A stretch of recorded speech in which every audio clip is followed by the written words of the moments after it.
다양한 사례를 통해 법 상식을 알기 쉽게 전해드리는 3분 법률 신정무 변호사입니다.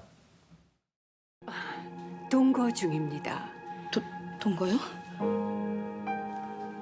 아니 그럼 언제까지 동거하실 건데요? 저희는 책임감 있게 만나고 있습니다.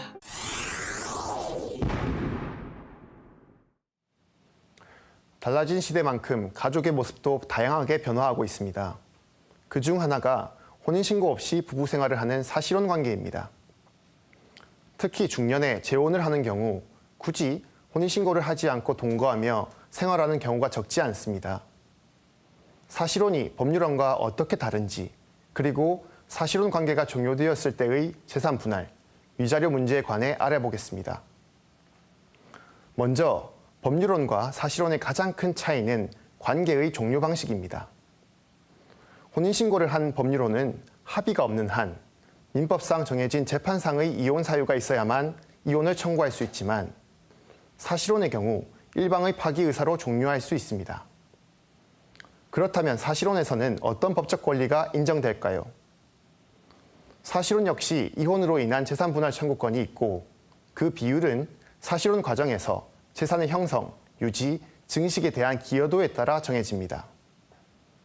또한 만일 배우자의 외도로 관계가 파탄났거나 부당하게 일방이 사실혼 관계를 파기한 경우에도 위자료 청구도 가능합니다.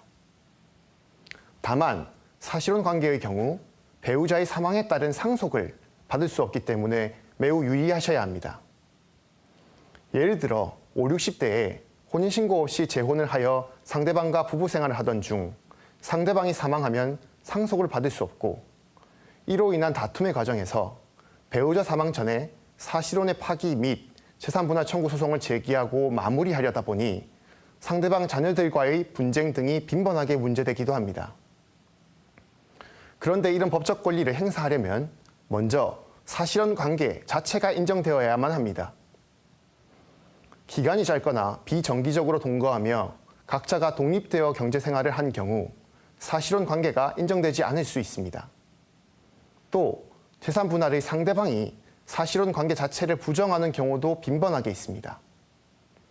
법리상 사실혼 관계가 인정되려면 주관적으로는 당사자 사이에 혼인의 의사가 합치되어야만 하고 객관적으로는 사회관념상 부부 공동생활이라고 인정할 만한 혼인 생활의 실체가 존재해야만 합니다.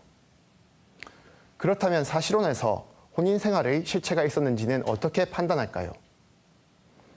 지속적이고 안정적인 동거 생활, 동일 주소지의 주민등록, 부부 공동의 노력으로 재산을 형성하거나 서로에 대한 경제적 부양 및 협조 의무를 이행하였는지를 따집니다.